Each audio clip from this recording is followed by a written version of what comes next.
Hello, it's Talking Reds. It's John Gibbons with Neil Atkinson. Hello, Hiya. nice to see you. Yeah, nice to see you. I was going to ask you how you are. Like, we haven't been talking to each other for the last hour or so, like we do. How are you? How are you? Yeah. It comes as a big surprise to me. You were in early this morning. It was lovely to see you. I opened the door and there you were. I mean, I'm offered in early. I'm not having a pop. That's not having a pop office thing where there's some sort of passive-aggressive thing. It was just, I often think to myself when I come in and the door's shut, I think, oh, I'll be the first one in. And you were there. There I was. Yeah, well, it's a busy day. We've got loads of exciting things happen today. Don't want to give too much away, but I mean, make sure you're following us on the social media, Twitter, Instagram and stuff, because we've got some really exciting coming in. But also, it's now it feels like, you were saying this to me before, it feels like the run-in now. We are in the run-in. There's something else as well. You know, you're probably the same in your workplace, whatever you're doing.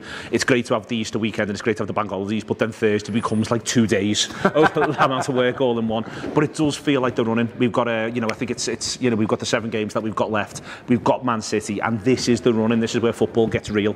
This is where you live or die. And Liverpool, there's 5 games, I think, where Liverpool can nail their ambitions on 2 fronts. One, to get to a Champions League semi-final and hopefully go on from there. And the other one is obviously ensure that we're in it again next season. This is it. It's huge.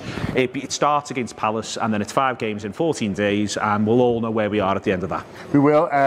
We're celebrating that this weekend as well. We're doing stuff that we think is exciting and hopefully get you excited as well. First of all, on Saturday, we always do a post-match show straight after the game for Tour Play subscribers. That's £5 a month to subscribe. On Saturday, we're giving it away for free, so we're doing that as a taster. So if you're someone who watches these videos and you've been and and about, oh, should I subscribe? Quite like the free stuff, like the videos, that's fine with me. We're going to give you the post-match show on Saturday for absolutely nothing, and then hopefully that'll make you think, yeah, I want more of this in this really exciting period. I want a bit of this for after City and stuff, and then hopefully you'll come with us and you won't regret it. I can't believe John's given the cynical market employer way out.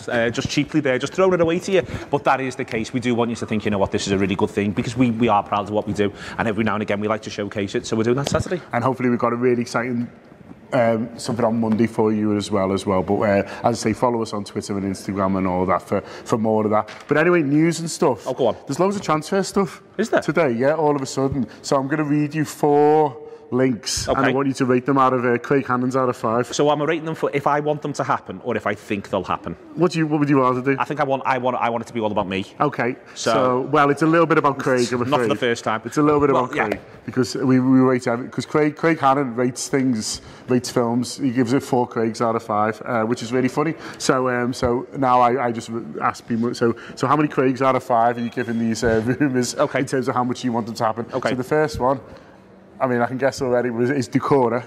The story in the Mirror today on Doucouré is that basically Watford are going to want to sell him or Rick Alisson, one or the other, because that's the business model. They buy players in, they bought Doucouré for $6 million in the summer. They're going to want to sell one of them in the summer to make sure they can stay in the black, and then use it to invest in the next Doucouré. Okay, so they're looking 40 million in the summer they want for Doucouré. 40 million. How many Craigs out of 5? Presuming Emre Can is going to go, yeah, I will give that 4 Craigs out of 5. In terms of how much I want it to happen, I think he's the best centre midfielder in the country who doesn't play for the top 5. I'm not including Arsenal. He's better than any of Arsenal's centre midfielders. They're rubbish. They're rubbish. He's better than any of them.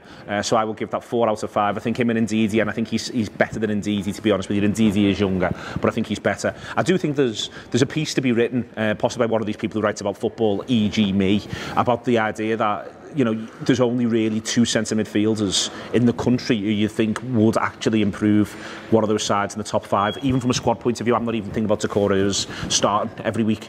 You know, and to think that this is now where we've reached in this league, that there really isn't another name where you go, well, he'd do a job now for X. You know, I don't think that of Chelsea, I don't think of Man United, I don't think of City, us, or Spurs. And that tells us something about how weak those sides are. It does, but I mean, I did a midnight caller with Rory Smith this week, and that's one of our shows on Tour Player. If you don't know, where we just get into something in a bit more depth with someone who's written something interesting. And me and Rory talked about Andy Robertson and how that was maybe proof that there's more talent outside of the top 6 than people give credit for. Andy Robertson went down last year with Hull, and I don't think this time last year anyone was saying that lad's going to sort out our left back problems. No, I think that's a fair point. I, though, think Robertson's been mildly sort of hotly tipped at left back for on and off for a period of time. I'm thinking more, for me, it's as much a conversation about centre midfield. So there's loads of lads who've got pace and can do stuff in attacking areas. I can probably Alisson, for instance, I could see being a real prospect. I think that you can still obviously always make a case around someone like Vardy, whether or not you like him. You can make a case even around Okazaki. You can make, Zaha. I still think that there's something in Benteke, even though he's had a terrible season. Do you know what I mean? I think that there's attacking players. Yeah. What strikes me as interest, and you can probably do the same thing around defenders. Johnny Evans was hotly linked with Man City throughout the season. And now joining the Anfield Wrap. I think all of this you can make strong cases for. I think it's interesting that the engine room is where I find it quite difficult to sort of go, who, for instance, home or away, have you seen play centre mid against Liverpool and come out of it going, well, he was impressive. And there really isn't one. Quite possibly. Okay, we'll move on to the next link, which is Jorginho. He's spoken, Jorginho. These are Jorginho's words. He said there are English teams with this style of play. Okay. Ball on the ground. The Reds. Quick transitions. The Reds. High pressure. Reds. If one of those teams wanted me, I could fit. That feels like quite the... I mean, he's just read his CV out and gone, yes. I give that 5 Craigs out of 5 in terms of wanting it to happen. I think I'm of the view that I think Liverpool are adding Keita, and I think that there's an argument to add a squad player midfielder who can do a bit, and that's my Doucouré shout. I think what we need is someone to genuinely compete with Henderson for the deepest line role. And listen, everyone's got the view on Henderson, and if you've been listening to the Anfield Wrap for a while, you'll know what mine is. Mine is that I think he's an underrated footballer and one who's really important in terms of shifting the ball quickly, especially against the poorer sides. And I think that we need somebody else who can do that week in, week out, because there's still question marks about his fitness. There's still a couple of little bits and pieces in there where he can improve himself as well. But also, I just simply think you need to have 2 of them if you're going to play the way in which he's just described, ball on the ground, quick transitions and high pressure. We've seen the benefit of having options in that position, but also maybe someone who can come in and say, you know what, you can have options, but I'm going to play you 35-40, I'm going to get you 40 starts in League and Champions League, I'm going to claim the position, and there's nothing wrong with that. I think that's really important, so I'd like to see him come. I don't want the idea he's coming in to be Xabi Alonso. I don't think he is like Xabi Alonso when I've seen him play. Xabi Alonso, I think, could find it hard to play in this Liverpool side, and we can talk about that till the cows come home. But I think you need someone who's able to cope with the sheer speed of this and about the speed of a lot of what we do. So I'd love to see this lad come in and recycle the ball really, really quickly, win it back, and be looking to pass really vertically, because we see the damage we can do when we get to the front 3.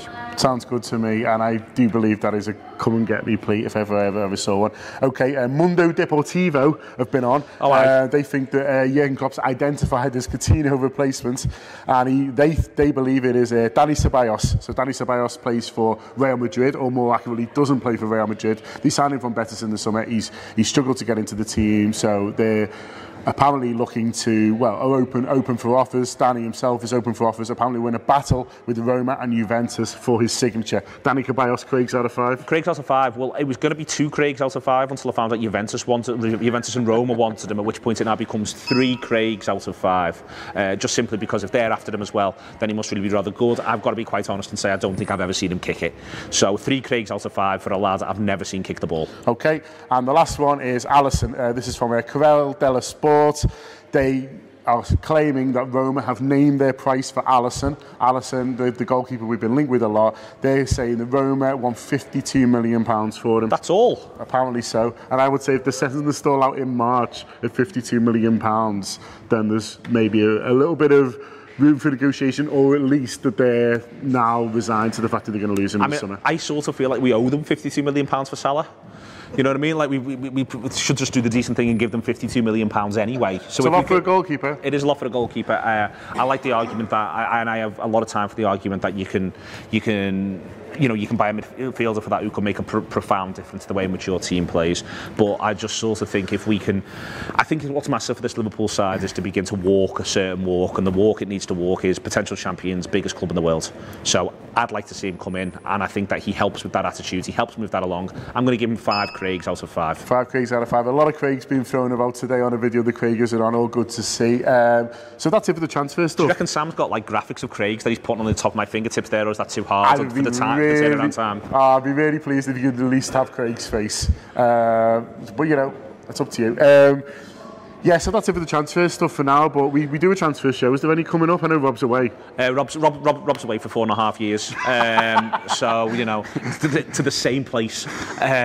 So taking his bi-monthly month off. Yeah. Not that this is there's bitterness and rancor about this in the office. He's James Murphy.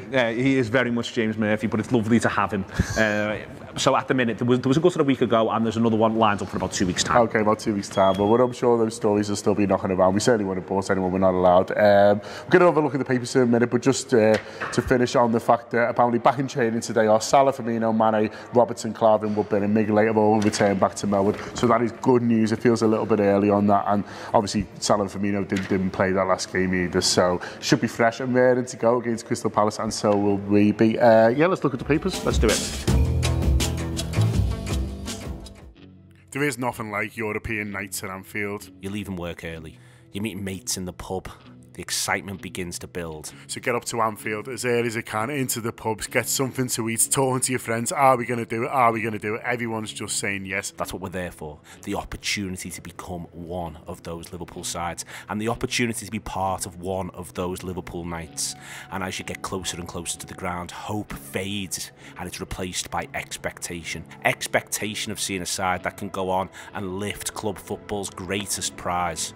And you're just thinking about Kiev, thinking about getting there, thinking about what it'd be like to be in another European final. You can feel it everywhere you go, and then finally you're in your seat. And the match starts.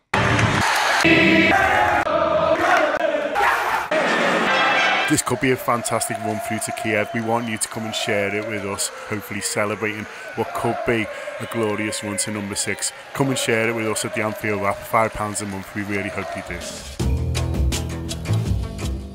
Hope you enjoyed that absolutely boss video made by handsome Sam Walker-Down, looking ahead to City. It's exciting.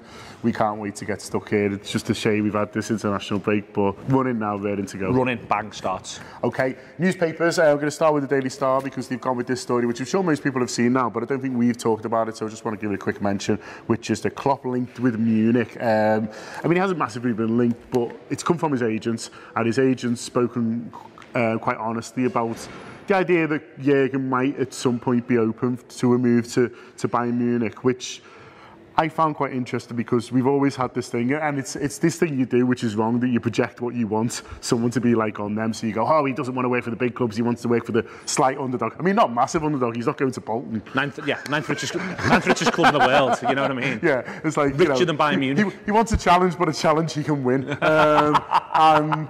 But this idea was that the agent's gone, well, no, like me on a night out. but the idea is the Klopp's gone, look, you know, he's happy at the moment, but Bayern need a new manager in the summer, and that's not going to happen. But maybe one day he gets on pretty well with them, to be honest with you, and I think it'd work. I quite like the maybe one day thing, in that that's literally his agent's job. I'm not, you know, there's absolutely no concerns for me about this. I don't think we're going to lose Jürgen Klopp to Bayern Munich anytime soon. I just think it's the idea of it's literally the job of your agent not to close doors, and it could be that, for instance, it won't, but it could all go awfully wrong for the Liverpool manager next year. And so it would be nice if his agent's never gone, you'll never go to Bayern Munich, and then everyone's got to walk that back because he probably would quite like to stay and work. I expect Klopp to be Liverpool manager for the next 5 years, to be quite honest with you, and maybe even beyond that sort of point. And I think Jürgen does too. And I think he does as well. And I think the only way in which that changes is if Liverpool's circumstances change negatively. I think if we're doing really, really well for 5 years, I think that you'll see a lot of Jürgen Klopp. He'll be knocking around, but it might well be that he'll see. I mean, it's funny. Let's say he does a great job with us, and he feels as though he's gone as far as he can. He's basically got 2 jobs left, hasn't he? Yeah. In that, well, no, maybe 3. He goes to one of your Real Madrid or Barças, or he goes to Bayern Munich, or he takes Germany. That's it. They're pretty much his options at that point. He's not going to go to another English club if he's done as well as we'd hope. What's the point at that stage? Is that you've completed England. Whereas the idea of maybe doing something Bayern Munich, well, you wouldn't rule that out. It's a bit like getting the German national job. Okay, move on to the Echo. There's a big story that Everton are paying 90% of Koeman's wages in his Dutch job. But we're not going to talk about that. Absolutely not. Absolutely not. But it's unreal. What we are going to do is the top story, which is about Liverpool, which is about Adam Lallana. He says he's fully fit now, and it's just about getting his rhythm.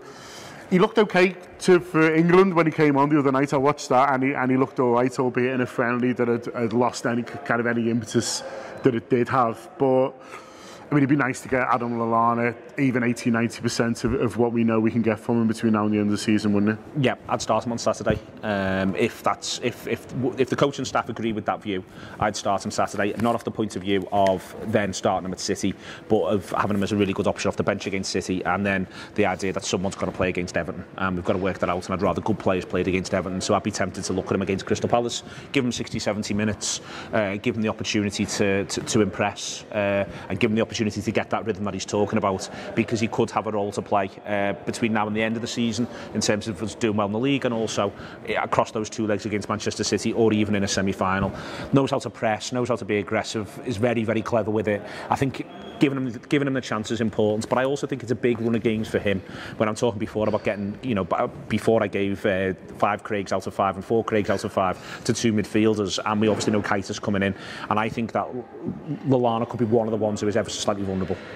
Okay, I just wanted to finish on a story that isn't really Liverpool related, but is England related, but I just thought was quite interesting, and it's from the Daily Mirror, and it's 2 players that I just wanted to discuss quite quickly with Neil. The first one is Raheem Sterling, and the idea that he's in demand across Europe, and there's a few different clubs looking at him, and I thought that was quite interesting from the point of, we always think it's our players who Real Madrid and Barcelona are sniffing after, but a bit of talk about Raheem Sterling, hasn't signed a new contract with Manchester City, and a bit of talk that the Pep's a little bit concerned. It might come from an agent, but it's interesting there. And the other one's Dele Alli, and Gareth Southgate saying he's not guaranteed in the England team, and I don't know which one you want to start with, but in terms of, well, we'll start with Dele Alli. He's only scored 10 this season in all comps, which is a little bit surprising, considering you think of him as a player who's not in the game all the time, but he's doing impact stuff. He's only got 10, and I watched England last night, sorry, not last night, the night against Italy, and I watched the first game, and he didn't start in those, and I thought that they looked really good in terms of the balance, and he's a funny player, Ali, isn't he? Because he hasn't got like an obvious position, if you like, and if you're going to play kind of 4-3-3, and they were playing Lingard and Sterling off Vardy, and it worked really well. I thought the movements of the 3 of them, and it was only a friendly, but he's looking at it, Dele Alli, and he's sort of wondering about him a little bit now. Yeah, you've got to work out where you can play him, and I think that's the thing that Pochettino's solved at Tottenham to a certain extent, in that he's sort of solved Ali and Eriksen, because I think they both needed a little bit of solving, and he's solved them. But it is worth pointing out, that Ali has only got 10, and last season I think he ends up with over 20 in all comps. I think I'm right in saying he certainly finishes the season unbelievably strongly. Young players don't develop in a linear way. We say that all the time, but it's important. So it might be that he's taken what might seem like a backward step now to take a massive leap forward next season. But I think that it sounds like Southgate's quite right to me. I think England's best chance is to be solid and have tons of pace. Yeah. And I think that if you're solid and you've got tons of pace, you can win almost any football match. And if you also then know how and when to spring, that helps as well. And I don't think any of that particularly brilliantly describes Dele Alli. No. And so I think if England do sort of commit to the idea of we're going to look to be pretty solid, but we're going to make sure we've got pace in as many different areas of the pitch as possible, and we're going to be able to go, then I think that's the thing. And I think the other thing about the solidity thing is it looks as though his plan is to solve this with 3 centre-halves. Yeah. So 3 centre-halves give you the option of only 2 in centre midfield and 3 up front, and if you're going to go with pace up front, which I agree with, then I think you end up sort of going, well, all right, so what's what here? The one I think's really interesting on that is, it's interesting watching England. He's played Walker as right-sided centre-half, which I think is a bold thing to do, and I like full-backs. If you're going to play 3 at the back, I think at least one of them should be a full-back. And Venables, as 96 side, actually played Pearce and Neville either side of a centre-back. And Stephen McManaman wing-back. And Stephen McManaman really wing-back. Attacking side. But McManaman and Anderson. With the wing-backs. Yeah. I reckon if you'd ask Southgate in an ideal world, he'd have Klein where he's had Walker, and he'd have Walker right wing-back. And that, from a Liverpool point of view, if you are Klein, you might be thinking to yourself, if I can get a run of games, I can still go the World Cup, because I think that Klein is a little bit more defensively solid than Walker, but Walker's also, I think, attacking a little bit better, and again, a little bit quicker. I do wonder about that, and I do wonder. I've thought in my head, I've gone, there's no way Klein goes to the World Cup, but when I saw he was playing Walker there, it made me wonder, is he almost using Walker as a bit of a placeholder until he gets the one he wants? I think he's thinking about, look, I want to play 3 at the back, but there's going to be games, looking at Panama, where if you've got 3 centre-halves on the pitch and they're not maybe the best on the ball, or they're not someone who's able to make an extra midfielder when I need to, then then they're all just kind of stood there in a line going, what do you want me to do here, Panama? I've nominally got one up front, but, you know, maybe not even that. I mean, maybe I'm doing Panama to the service, or they get beat 6-0 the other night. So, maybe not. But yeah, it is an interesting one to watch. 6-0 never bodes well. On Sterling, I think Sterling will at some point play for a side that isn't Manchester City, and I think it will be a marker moment when Manchester City have to sell him under pressure to someone. It might not be this contract, it might be the next one, but it is worth pointing out that other teams' players do come under this sort of pressure. However, Manchester City can choose to offer him a huge wage, which, you know, I think maybe they might have learned from us. If I was them, I'd be getting him absolutely tied down. I think he's mustard. He's, for me, of all the players we've sold in the last 5 years, the one I most regret leaving, the one I wish was still now at Liverpool the most, is Raheem Sterling. Because given his age, given his profile, given everything that had gone on, I really think it would be fantastic to still have Sterling. But he's very ambitious, so yeah, I wouldn't be surprised if he does move on either. Yeah, that's it. Just wanted to touch on it. And also, can he be bothered with England, like living here? Well, that's what. Yeah. Possibly not. If he goes to Spain, he'll just get a quieter life. Well, yeah, he's not allowed to buy something expensive or cheap. No, which must be very stressful for him. Both end up in the papers. That was a little bit on England. I'm quite looking forward to the World Cup now. Melissa Reddy has done something really good with Gerrard today for Joe, who's her new employer. It touches a lot on the England stuff, and Gerrard's very interested on England and the pressures going to a World Cup. But he also looks ahead to the Liverpool-Man City game, and he also talks a little bit about his coaching and how he's found it this year. It's a really, really good interview, as they always are with Mel Reddy. So do read it. Don't just be suckered in by the quotes in the usual places. Do click on Mel's profile on Twitter or Facebook, read the article on Joe, and enjoy it, because it's at length and really good. Coming out today, we've got a wild card, which I think is already on its way out. We've got our big Friday show preview. We'll have a fantasy league, little brief look at that. That'll be coming out today as well. Tomorrow we've got the European show. Really looking forward to recording that tonight. It'll be out first thing tomorrow, and also we'll have City Talk out as well to look ahead to the weekend. Plus, I've already done 2 bits of it with Jay McKenna, having a chat with him about the spirit of Shankly going to Celtic, and also Manchester City not selling out their stadium so far. That was all really, really good indeed. And as John said, post-match show Saturday, free for anyone who chooses to listen to it, because we want you to enjoy your football, enjoy the Anfield wrap.